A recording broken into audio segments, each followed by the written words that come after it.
Hi అండి అందరికీ. అందరూ ఎలా ఉన్నారు? బాగున్నారు కదా? ఈరోజు వీడియోలో పుట్టింటి నుంచి వచ్చిన పార్సిల్ గురించి అయితే షేర్ చేస్తున్నాను.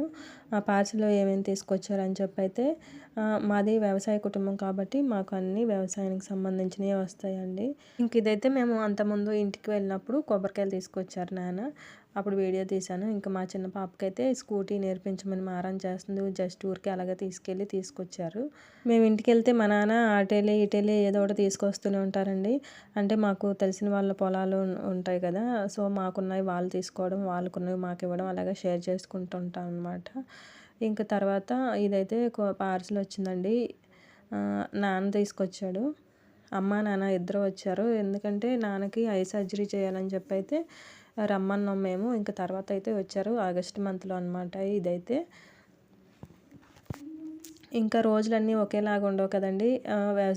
వ్యవసాయం చేసుకునే వాళ్ళకి వ్యవసాయం ఒకటే కదండీ ఆధారం. పంట పండితే తిన్నట్లు, లేదంటే లేదు. పెట్టుబడి మొత్తం పంటలకు పెట్టేస్తూ ఉంటారు కదా! ఇంకా నెల నెల ఇన్‌కమ్ అనేది ఏమి రాదండి పొలాల్లోని. ఇంకా ఒకేసారి వస్తది కదా! 10 మంత్స్‌కో, 11 మంత్స్‌కో అలాగా అయితే పంట మొత్తం వరదలొచ్చి అయితే మునిగిపోయాయండి. చేలు మొత్తం పోయాయి. అలాగే అమ్మ వాళ్ళది ఇల్లు కూడా మునిగిపోయిందండి. సామాన్లన్నీ మునిగిపోయాయంట. మొన్న విజయవాడ వరదలో కృష్ణా రివర్ అండి. ఇది నేను అంతకుముందు వీడియోలో కూడా చూపించాను కదా! మాది రివరు పొలాలు దాటి అంటే మా ఊరు నుంచి రివర్ దాటి వెళ్ళాలండి పొలాలకు వెళ్ళాలంటే. అంతకుముందు వీడియోస్‌లో ఒకసారి చూపించాను నేను. సో, అవి వాటర్ అయితే ఇళ్ళల్లోకి కూడా వచ్చేసి మొత్తం ఇంట్లో సామాన్లన్నీ పోయినాయండి. ఫ్రిడ్జు, మంచాలు, బట్టలు, గిన్నెలు, పచ్చళ్ళు ఏంటి మొత్తం సర్వం అయితే మునిగిపోయాయన్నమాట. ఇంకా వాటర్ రావడం ఏమో గానీ వాటర్ పోయిన తర్వాత మొత్తం బురద, ఆ వాసన బట్టలు తడిచిపోయి అయితే మరీ స్మెల్ వచ్చేస్తున్నాయి. అంటే ఎంత ఉతికినా కంఫర్ట్‌లో వేసినా సరే. ఒక పక్కనేమో కన్నుకి సర్జరీ చేయించుకుని ఇంటికి వెళ్ళారు. అంటే రెస్ట్ లేదు, ఏం లేదు. ఈలోపు వెళ్ళిన నెక్స్ట్ డేనే వరదొచ్చేసిందనమాట. ఫస్ట్‌న వెళ్ళారు. సెకండ్‌కైతే వరదొచ్చేసింది. సెప్టెంబర్ 2న. కరెంట్ లేదు. అలాగే ఒక పక్కన మొబైల్‌లో ఛార్జింగ్‌లు అయిపోతున్నాయి అని చెప్పైతే భయపడ్డారు. 1 వీక్ వరకైతే బాగానే ఫేస్ చేశారండి. 1 వీక్ పట్టింది వాటర్ అయితే పోవడానికి. అంటే మాకు పక్కన పొలాలు ఉంటాయి కాబట్టి ఇళ్ళల్లోయి కొంచెం త్వరగానే పోతాయండి. పొలాల్లోకి పడిపోతాయి. పొలాల్లో ఈ వాటర్ పోవడానికైతే 1 వీక్ వరకు అయితే పట్టిందంట. బాగా స్మెల్ వచ్చేసి ఇంకేం చేస్తారండి. మళ్ళీ అప్పులు చేసి అయితే ఇప్పుడు మళ్ళీ వ్యవసాయం అయితే రీస్టార్ట్ చేయాలి కదా! మినుము పంటలైతే వేసుకుంటున్నారు అందరూ. ఇలాంటి సిచ్యువేషన్‌లన్నీ మేమందరం చాలా ఫేస్ చేసిన వాళ్ళమేనండి. నా చిన్నప్పటి నుంచి ఇది ఫోర్త్ టైము వరద రావడం. అంతకుముందు 3 కూడా నేను దగ్గరుండి చూశాను. సో, ఇప్పుడైతే నేను ఇక్కడున్నాను కదా! ఇంకా నేను అదైతే చూడలేదు. అంతకుముందు నేను 3 టైమ్స్ చూసిన వరద కన్నా ఇది బాగా వచ్చిందంటండి. అయితే ఇల్లు కూడా చాలా వరకు పై వరకు వచ్చేసినాయంట ఇంట్లో కూడా. వరదలంటే చాలు నాకింక నా చిన్నప్పటి సిచ్యువేషన్ అయితే గుర్తొస్తదండి. నేను థర్డ్ క్లాస్‌లో ఉన్నప్పుడు ఫస్ట్ టైం అన్ని వాటర్ చూశాను. చాలా భయమేసిందనమాట అప్పుడు. అప్పటినుంచి నాకు వరదలంటే చాలా భయం. నేను ఇంటర్ ఫస్ట్ ఇయర్‌లో ఉన్నప్పుడు మళ్ళీ సెకండ్ టైం చూశానండి. మళ్ళీ తర్వాత నా మ్యారేజ్ సెట్ అయిన తర్వాత పెళ్ళికి ముందు ఒకసారి మొత్తం పంటలైతే పోయినాయి. అలా 3 టైమ్స్ అయితే చూశాను. మ్యారేజ్ అయిన తర్వాత కూడా ఒకసారి వరదొచ్చింది కానీ పొలాల వరకే వచ్చి వెళ్ళిపోయినాయంట నీళ్ళైతే. ఇంకా ఇళ్ళల్లోకైతే రాలేదు. మళ్ళీ ఇళ్ళల్లోకి రావడం ఇదైతే ఫోర్త్ టైము. ఫస్ట్ టైం వరదొచ్చినప్పుడైతే మమ్మల్ని బోట్స్ అవి వస్తాయి కదండీ తీసుకెళ్ళడానికి. అందులో మేము ముగ్గురం ఆడపిల్లలం. మా తాతయ్య, నానమ్మ ఇంకా మమ్మల్ని కూడా ఎక్కించి పంపించారనమాట ఆ బోట్‌లో. చాలామంది ఎక్కేయడం వల్ల అంటే అన్ని వాటర్‌లో చాలామంది ఎక్కేసారండి. సురక్షిత ప్రదేశాలకు తీసుకెళ్తామని చెప్పి వస్తారు కదా! ఇంకా అది ఇంకొకరు ఎక్కినా కానీ మునిగిపోయేలాగా ఉంది. ఇంకా పడవ వెళ్తుండగా అంటే ఆ ఫోర్స్ నెట్టేస్తూ ఉంటది కదా వాటరు. వెళ్ళి ఒక పెద్ద చెట్టుకైతే గుద్దారనమాట. ఇంక అప్పుడు ఆ బోటు జస్ట్ మిస్ అండి. తిరగబడిపోయిద్దేమో అన్నంత భయపడిపోయారు అందరూ. ఒకేసారి అరిసారు. వంగిపోయింది పక్కకైతే. మేమైతే అప్పుడు చిన్న పిల్లలం కదా! ఇంకా బోరున బాగా ఏడ్చేసాము. చిన్నగా ఎలాగోలా అయితే ఒడ్డుకైతే చేర్చారు. తర్వాత రిలేటివ్స్ ఇంటికైతే వెళ్ళాము. అమ్మా, నాన్నలైతే అక్కడ ఊర్లోనే ఉన్నారు. అంటే కొంచెం హైట్‌గా ఉన్న చోటుకెళ్ళైతే ఉన్నారు. అమ్మా, నాన్న వచ్చినప్పుడు ఇది హ్యాపీనెస్‌తో తీసుకున్న వీడియో అండి. కానీ ఇప్పుడైతే సాడ్‌గా పెట్టాల్సొస్తుంది. ఓకే అండి. ఇంకెప్పుడు మాకు ఇలానే పార్సిల్స్ అయితే తీసుకొచ్చేవాళ్ళు. తులసి చెట్టు, తమలపాకు చెట్టు కూడా ఉందండి ఇంటి దగ్గర. అది కూడా మొత్తం అంటే అసలేమి లేవండి. కూరగాయ మొక్కలేంటి, పూల మొక్కలేంటి అన్నీ చచ్చిపోయినాయంట. కొంచెం గట్టిగా ఉండే మొక్కలైతే ఉన్నాయంట. మందారం, గులాబీ అలాంటివి. ఒక బత్తాయి చెట్టు ఒకటి ఉంది. హ్మ్. పూట ఇంకా మామిడి చెట్లు అవి మాత్రమే ఉన్నాయంట. మిగతా మొక్కలన్నీ చచ్చిపోయినాయంట. వీటికి తోడు పాములండి. పాములు బాగా వస్తున్నాయంట పొలాల దగ్గర కాబట్టి ఇళ్ళల్లోకి చేరినట్లున్నాయండి. పాములైతే ఇళ్ళల్లో కూడా లేరు కదా! వాటర్‌కి ఉన్నాయంట బానే పాములైతే. ఆ మధ్య రోజుకి 1, 2 అయితే ఒక 10 డేస్ వరకైతే కనిపిస్తానే ఉన్నాయంటండి. ఇప్పుడిప్పుడే కొంచెం తగ్గినాయంట. ఇదిగోండి ఇది భృంగరాజ్ అంటారు కదా! అది ఎండబెట్టుకుని ఆయిల్‌లో కలుపుకుంటారు. అది కనకంబరాలైతే పూలమాల కట్టుకుని తీసుకొచ్చారు. నలిగిపోకుండా ఇంకా ఇట్లాగైతే డబ్బాలో పెట్టుకొని తీసుకొచ్చుకుంటే పూలు చూసారా ఫ్రెష్‌గా ఉన్నాయి. ఇవి కనకంబరాలు, గులాబీలు, ఇవి కాగడ మల్లెలు అంటారు కదా! అవి బాగుంటాయి. ఈ పూలంటే మాకు చాలా ఇష్టం. చిన్నప్పుడు బాగా పెట్టుకునేవాళ్ళం. ఇంక ఓకే అండి. అయిపోయింది. దానికి మనం ఏం చేయలేము. మూవ్ ఆన్ అయిపోవడమే అక్కడ నుంచి. అంటే ఇదే ఫస్ట్ టైం కాదు కదా! మేము చూసాం చాలా సార్లు. అలవాటైపోయిందండి. ఇంక రైతే కదా అన్నీ భరించేది. కానీ ఈ వీడియో చూస్తుంటే నాకు బాధేస్తుందనమాట. అయ్యో! ఇవన్నీ పోయినాయే అని అయితే. ఇవన్నీ మనం మళ్ళీ గింజలు తెచ్చి వేసుకోవచ్చండి. వేసుకున్న చాలా టైం పడుతుంది కదా! పోయినయి అయితే తిరిగి రావు. ఇంక మనం ఏం చేయలేం దానికి. ఇవైతే నిల్వ పచ్చడి పట్టుకుంటారు. వంకాయలు తెలుసు కదండీ! చాలామందికి ఐడియా ఉండే ఉంటది.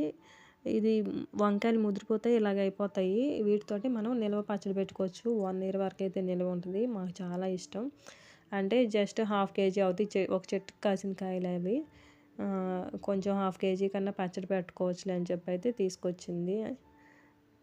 ఇంకా ఇదిగోండి ఇన్ని కూరగాయలు చూడండి అసలు ఇవన్నీ పెట్టడానికి నా ఫ్రిడ్జే సరిపోదు. పిండిలో ఇంకా అవి పెట్టుకోవడానికి కూడా ప్లేస్ ఉండదు నా ఫ్రిడ్జ్‌లో అయితే. ఇదైతే కందగడ్డ అంటారు కదా! సో, దీంతో పచ్చడి పట్టుకోవచ్చండి. నిల్వ పచ్చడి. లేదంటే పులుసు చేసుకోవచ్చు. కర్రీస్ చేసుకోవచ్చు దాంతోటి. ఇవి బత్తాయి చెట్టు, బత్తాకాయలు.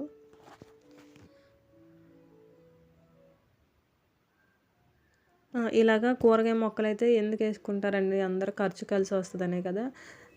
ఇప్పుడు కొంచెం ఊర్లో ఉన్నామనుకోండి, మనకి రెంట్ ఉండదు, సొంత ఇల్లు ఉంటది. ఇట్లా కూరగాయలు పండించుకున్నాం అనుకో ఆరోగ్యానికి ఆరోగ్యం. కొనుక్కొచ్చుకుంటే డబ్బులు ఖర్చు అవుతాయి. ఉన్న డబ్బులన్నీ పంటలకు పెట్టేస్తారు. ఎక్కడి నుంచి వస్తాయండి ఇన్‌కమ్ మాత్రం.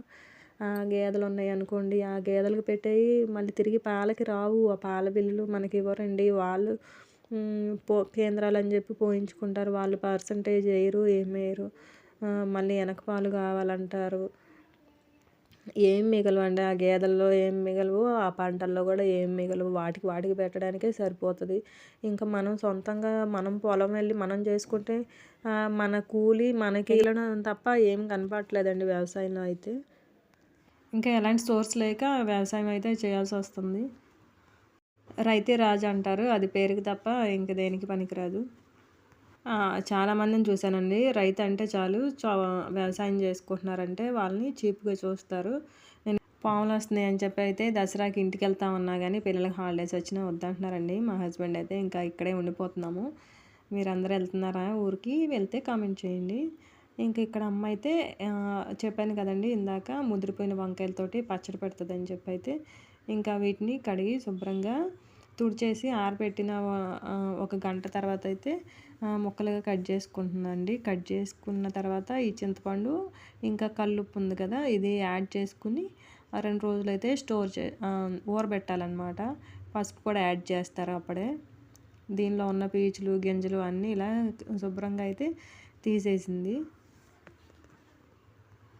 ఇంక తర్వాత వీటి తొడాలు తీసేసుకుని ఇలాగా ముక్కలు కట్ చేసుకుంటుందండి. అంటే ఒక్కొక్క దాన్ని 6 పీసెస్‌గా కట్ చేసి వేసుకుంటుంది. ఇవి కొంచెం లావుగా ఉన్నాయి కదా! చిన్నగుంటే 4 పీసెస్తే వస్తాయన్నమాట. ఇవి 6 పీసెస్. మరీ ఇంకా సన్నగా కోస్తే పచ్చడిలో అంతగా కనపడవు ముక్కలు. సన్నగా అనిపిస్తాయి. ఇలా ఉంటేనే బాగుంటుంది. కొంచెం లావు కాకుండా కొంచెం మరీ సన్నగా కాకుండా. చూడండి ఇలాగా మొత్తం అన్నీ కోసిన తర్వాత చింతపండు ఇంకా కల్లుప్పు, పసుపు యాడ్ చేస్తుంది ఇందులోనే. నాకు వంకాయ పచ్చడి అంటే చాలా ఇష్టం. చాలా బాగుంటుందండి. కొంతమందికి తెలీదు మా ఫ్రెండ్స్‌లో కూడా. ఈ కత్తిపీట ఇంకా అమ్మ వచ్చినప్పుడు మాత్రమే యూజ్ చేస్తండి, నేను యూజ్ చేయను. తనకి చాక్తో కుదరదు, కత్తిపీటతోనే కట్ చేస్తుంది. ఇంకా చూడండి ఇలాగా లేయర్స్గా అయితే కలుపుకోవాలి. ఉప్పు ఇప్పుడేస్తుంది కదా, ఒక లేయర్ కింద మళ్ళీ దీనిపైన మొక్కలు చింతపండు పెట్టుకుని మళ్ళీ అదైతే కలుపుకొని అట్లా లేయర్స్ లాగా పెడతారండి. కంట్ర ఎక్కకుండా ఉంటాయి అన్నమాట. అట్లయితే మొక్కలు కట్ చేసి నిలవబెట్టుకుంటే అవి కంట్ర వచ్చేస్తాయి కదా, అందుకని కట్ చేసినట్లు అట్లాగా ఉప్పు చింతపండు అయితే కలిపేసుకుని పెడతారు. ఇంకా ఇవన్నీ కలిపేసిన తర్వాత సెకండ్ లేయర్ కూడా వేసేసుకుని మంచిగా ఇంక మూత పెట్టుకుని 2 డేస్ తర్వాత అయితే తీస్తే మొక్కలు అయితే ఊరుంటాయి. ఇదైతే 2 డేస్ తర్వాత ఇప్పుడు తీస్తాం చూడండి.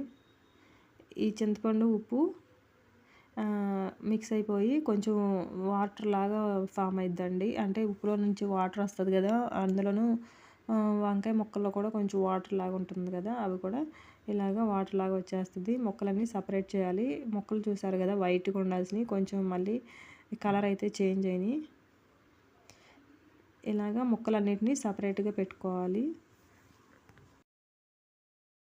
ఇదిగోండి ఇక్కడ చింతపండు అంతా సపరేట్గా, అలాగే వంకాయ ముక్కల్ని సపరేట్గా తీసుకుని అయితే ఒక బౌల్లో పెట్టుకుంది. తర్వాత అల్లం పీల్ ఆఫ్ చేసుకుని నీట్గా కట్ చేసి పెట్టుకుంది. తర్వాత గార్లిక్ కూడా పైన పొట్టు అయితే తీసి పెట్టుకుంది. తర్వాత మెంతుల్ని వేయించుకోవాలి. దీన్ని మెత్తగా పౌడర్ లాగా చేసుకున్న తర్వాత దీనిలోకి అల్లం వెల్లుల్లి కూడా వేసుకుని కొంచెం కచ్చాపచ్చాగా మిక్సీ పట్టుకోవాలండి. ఎందుకంటే గ్రైండర్లో డైరెక్ట్గా వేస్తే నలగదని చెప్పి అయితే తర్వాత ఈ చింతపండు పలుపులోకి కారం ఇంకా సరిపడా ఉప్పు వేసిందండి. ఫస్ట్ ఎక్కువైపోతుందని కొంచెమే వేసుకుంది. ఇంకా ఇదంతా కలిపేసుకుని అల్లం వెల్లుల్లి మిక్సీ పట్టిన మిశ్రమాన్ని కూడా మిక్స్ చేసేసుకుని మొత్తం కలుపుకొని అయితే మెత్తగా గ్రైండర్ పట్టుకోవాలండి. ఎంత మెత్తగా ఉంటే అంత బాగుంటుంది. చూడండి మొత్తం మెత్తగా అయితే నలిగిపోయింది. దీన్ని ఒక బౌల్లోకి తీసుకుని ముందే మనం సపరేట్ చేసి పెట్టుకున్న వంకాయ ముక్కలను కూడా కలుపుతుందండి. అంతే, ఈ వంకాయ ముక్కల్ని ఏం చేయాల్సిన అవసరం లేదండి. జస్ట్ ఇవి చింతపండు ఇంకా ఉప్పులో ఊరిని అంతే, నిలవ ఉంటాయండి. ఇవి 1 ఇయర్ వరకైనా బాగుంటుంది. దీన్ని తాలింపు వేసుకుంటే 1 ఇయర్ ఉంటుందండి. లేదంటే డైరెక్ట్గా ఫ్రిడ్జ్లో పెట్టి కావాల్సినప్పుడు తాలింపు వేసుకోవచ్చు. ఇదిగోండి వరద అప్పుడే వీళ్ళు వెళ్తున్నప్పుడు జస్ట్ ఏట్లో ఇట్లా ఉన్నాయంట వాటర్ అయితే. తర్వాత అయితే నెక్స్ట్ డేకి పైకి వచ్చేసినాయి. మాది కృష్ణా రివర్ దాటి వెళ్ళాలని చెప్పాను కదండి. మా చిన్నప్పుడు అయితే ఈ వంతెన కూడా ఉండేది కాదు. మాకు అసలు వరదలు వచ్చినాయి అనుకోండి, ఇంకా మా ఊరికి ఇంకా కట్ అయిపోయేదండి. అసలు కనెక్షనే ఉండదు వేరే ఊర్లతో. ఇది ఒక సపరేట్గా ఉంటుందండి. అది ఒక దివిలాగా, అంటే చుట్టూ నీళ్ళేనండి, మధ్యలో ఒక గడ్డలాగా ఉంటుంది అనమాట మా ఊరు. లైక్ ఐలాండ్స్ అంటారు కదా, సో అలాగా అనిపిస్తుంది అనమాట చిన్నగా. ఇదైతే వాటర్ చుట్టూ వాటరే. ఇది చిన్న ఏరు అంటారండి. ఇదిగో అటు ఇంకో వైపుకేమో ఇంకా పెద్ద ఏరు ఉంటుంది అనమాట, దాన్ని పెద్ద ఏరు అంటారు. ఇది మధ్యలో చీలిక లాగా వచ్చిందండి. ఒకప్పుడు ఇది కూడా నాకు తెలిసి ఇటు కూడా ఒక గడ్డలాగా ఉండేదేమో, అది కోసేసి మధ్యలో ఒక గడ్డ ఉండిపోయింది. అటు ఇటు అయితే వాటర్ ఉన్నాయి అన్నమాట. ఇంకో ఇట్లా దాటి వెళ్తే ఊర్లు వస్తాయి. ఇదైతే వరద నెక్స్ట్ డే చూడండి మొత్తం పంటలు అయితే మునిగిపోయినాయి, పొలాల్లోకి వచ్చేసినాయి. ఇది పొద్దున్నేకి ఇంకా మధ్యాహ్నానికి అయితే మొత్తం మునిగిపోయిందండి. ఊర్లోకి కూడా చాలా వరకు మునిగిపోయింది. ఎత్తుకున్న దగ్గరికి అయితే వెళ్ళారు. ఇదైతే మా ఇంటి దగ్గర కాదండి, మా ఇల్లు అయితే ఆల్రెడీ మునిగిపోయింది. ఎత్తుకున్న దగ్గరికి ఇప్పుడు వచ్చి వీడియో తీస్తున్నారు. ఇదైతే అంటే వీడియో పంపించమంటే పంపించారండి అప్పుడు మాకు. ఇంకా రైట్ సైడ్ అటు చివర కొబ్బరి చెట్లు కనిపిస్తుంది కదండి, అటు ఉంటుంది అనమాట మా ఇల్లు. అవైతే మొత్తం పూర్తిగా మునిగిపోయినాయి అప్పటికే. ఇదండి వరదలు వస్తే ఇట్లా ఉంటుంది మా పరిస్థితి. పాములు, తేలు రకరకాలుగా వస్తూ ఉంటాయండి. మీలో ఎవరైనా వ్యవసాయ కుటుంబానికి సంబంధించిన వాళ్ళు ఉంటే రైతు కష్టాలు తెలుస్తాయి. ఎవరైనా ఉంటే కామెంట్ చేయండి. వీడియో ఎలా అనిపించిందో కామెంట్ చేయడం మాత్రం మర్చిపోకండి. ఒక లైక్ చేసి సబ్స్క్రైబ్ చేయండి. థ్యాంక్ యూ ఫర్ వాచింగ్ అండి. నెక్స్ట్ వీడియోలో కలుస్తా.